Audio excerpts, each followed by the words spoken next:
This interview is for information only and should not be considered as investment advice or a recommendation to buy shares in the company featured. Welcome to this Stockbox interview.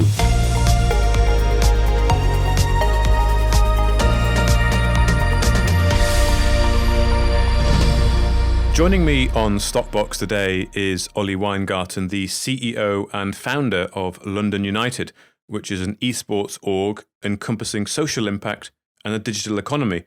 And they're involved in grassroots gaming and professional esports. So, Olly, it's good to have you on. How are you? Very well, Mark. Thanks for having me on. It's good to be talking to you, Olly. I understand the company is currently in an open offer and looking to list on the London markets fairly soon. It's on the horizon. So what we'd like to do in this interview is just really get an idea of what London United is all about, a bit of a business overview if you want to kick us off. Yes, no, I'm happy to do that. I mean, you've cut straight to the chase. We are in an open offer. To be quite frank, been overwhelmed with the positive response. We've made it very accessible. Everyone's been welcome to join. Expect it to close in the next couple of days.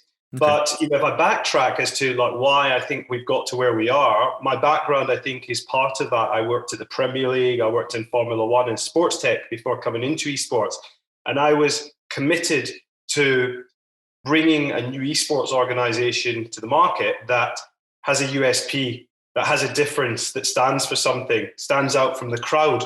And I used a lot of my learnings from traditional sport and where there was legacy or lack of legacy, and felt that having an esports organization that helped the grassroots gamers take a path to pro, but you did it in the right way around alignment with societal benefits, health, nutrition, and where you could utilize the gaming and the competitive gaming side of esports to address social issues could be something quite unique.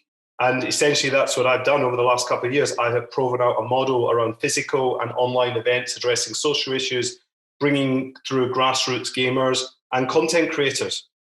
Okay, so let's talk about this ethos then for a moment. It's clearly something that's very important to you, a fundamental part of the business. What can you tell us about the ethos behind the company and what the activities that you do around that? Well, the ethos is very important, and actually everybody we engage with, that's the starting point, because if they don't align in our values, it's extremely transparent and it's never going to be a true partnership. But there are issues all over the world. Esports is the fastest growing consumer industry. So what we have done is we've joined esports and purpose, and we have felt that using the medium of gaming and esports, and I sort of intertwine a little bit between them because esports is almost the brother of gaming. It's competitive gaming. So we intertwine with those words, and we're using them to address social issues and bring these issues to a demographic that is very digital savvy, is always online, and we know cares about the issues. But if we look at the monetization perspective, if you look at sponsorship, brands are all over CSR, but they're all looking at how to engage in esports at the same time. So we feel that there's a nice partnership there to be made as well. Okay. You mentioned there about the sector. What can you tell us about the esports sector, where it's going and where it is and where it's going in terms of opportunities and financials? I mean, esports, I love to shout about it being the fastest growing consumer industry. I mean, I went to Wembley Arena at the end of 2018 on a Friday afternoon when I was doing my due diligence, and to see Wembley Arena sold out for Counter-Strike finals, and you've got families there and they're all spending on merch, not alcohol like you would probably expect at Wembley, you know that something good is happening. And I think during the pandemic, technology as well as pandemic has helped just increase the trajectory. But, there's some great stats out there that I like to shout about. 84% of the esports audience is under 35. Another reason why brands are trying to target them. There were more viewers for the 2019 League of Legends World Championships than watched the Super Bowl. And there was a great anecdotal evidence when Jaden, or Wolfies as he's known, who's now at Excel, he's a Fortnite gamer from Essex, and he won $1 million in the Fortnite World Cup. It was quite well publicized about a year and a half ago.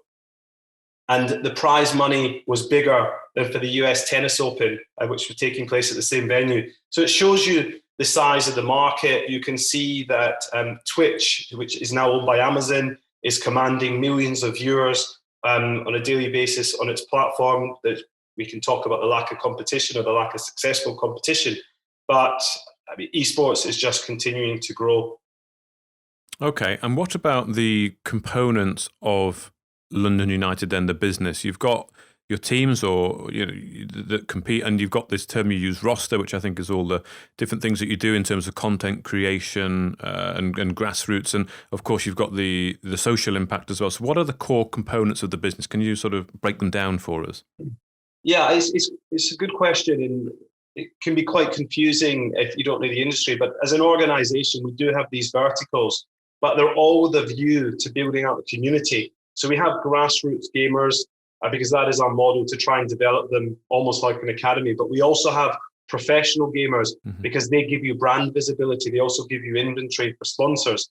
We have content creators who don't necessarily play competitively, but they command really substantial eyeballs on Twitch or TikTok or Twitter, which can benefit you. So we work with them to create content, and it might be around FIFA, it might be around Warzone, or with our TikToker at the moment, he's doing a lot of fitness content. And then the other component is the campaigns that we do almost on like a quarterly basis, whether on anti-racism or later in the year, safeguarding, in the summer around education with the Mayor's Office. And Mark, what you could actually do is you could draw a square around them and just have lots of arrows going out to content. It's like a content house, because all of it is monetizable in some respect. Okay. We're talking there about monetizing. What about the financials then? You also mentioned the competitors. So what can you tell us? Who else is out there in the space? And also, what is the route to monetization? I know you recently did quite a significant deal, didn't you? Well, the route to monetization, essentially, let's say it's fourfold. The one is sponsorship, but you'll see that, and you talk about competitors, everyone is out there trying to get sponsorship, which is why we have this USP to try and bring sponsors into our ecosystem. You can't see me, I'm wearing a piece of London United merch. I'm working with First Look Ventures actually, and they've done a giveaway where one of our Zoodies is a prize. So we have a merch range. And then there's a couple of ancillary streams. One is around player transfers, that you can develop good talent, and if you can't hold on to them because a bigger, let's say, competitor comes in for them, they will purchase that talent, just like happens in traditional sport. But where we're really wanting to get to is the digital economy platform and the monetization through that, through a number of streams, including a loyalty scheme. From a competitive standpoint, I have a really nice slide in my deck that shows we are the only ones in this country that are doing social issues. We're the only ones addressing social issues. Some are doing a bit of grassroots. Some of them are not doing grassroots. Actually, in some respects, I say our competitors can be our customers as well, or we can collaborate with them. Because if I give you an example, like I just mentioned, we have this really good player in our Valorant team, and we have top teams looking at him saying, how much would it cost if we wanted to take him?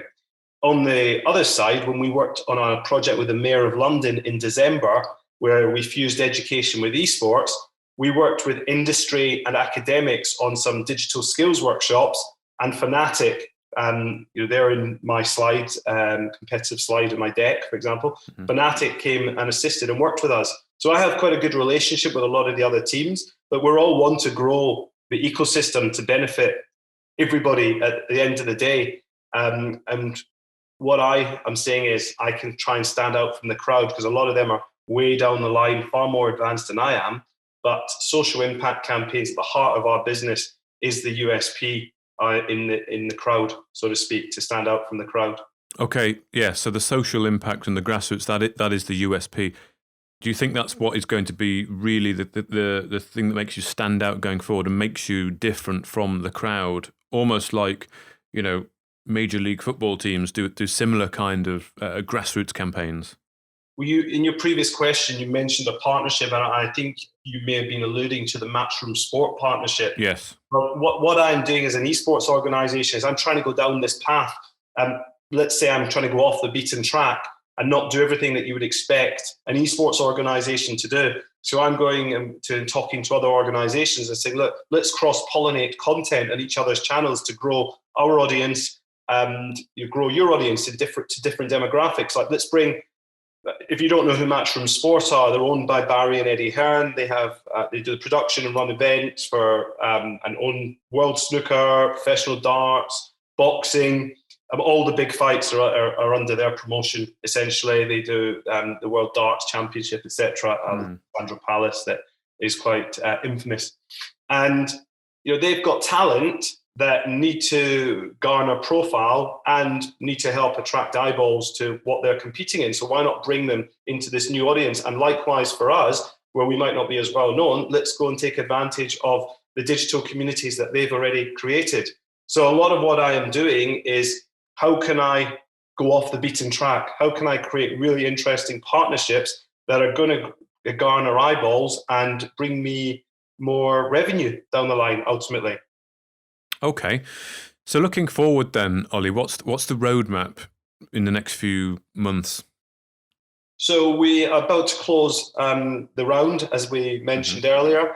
I am building out the digital economy platform. I'm hiring more staff to deliver on a lot of the KPIs we've set ourselves around bringing in more partnerships, around the loyalty scheme and marketing. Clearly, we've put a decent proportion of our net income aside for marketing, because we realize that we need to bring in more eyeballs. So PR and partnerships and expanding what we called earlier the rosters, the creators and the talent that can bring us eyeballs is all part of the plan.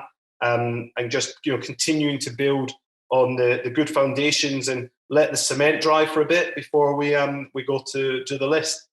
Okay, and just on the list then, you say you're in the open offer. If people want to get involved, how can they do that, first of all? And secondly, maybe just give you a chance, I don't know, to maybe do a bit of an elevator pitch and just sort of, in a few words, say why. Well, the why and the how are essentially, we are unique. We are London United. We have a very scalable model. We are proving out the London model, uniting esports with social purpose. We've shown that brands want to work with us. We have shown we can partner with organizations out with esports. We have a very, very exciting product. We have a very exciting roadmap to become a decentralized esports org. And if you want to get in touch, there's a couple of ways you can do it. There's a First Look Ventures Telegram group, or you can reach out to me on LinkedIn or through the London United website. Okay. Well, Olly Weingarten there, the CEO and founder of London United. Thank you very much for coming on and talking to us, and looking forward to following the story as you approach the listing. Thanks for having me, Mark. Thank you for listening to this Stockbox interview. For more information, interviews and videos, visit our website at stockboxmedia.com or give us a follow on Twitter by searching @StockboxMedia.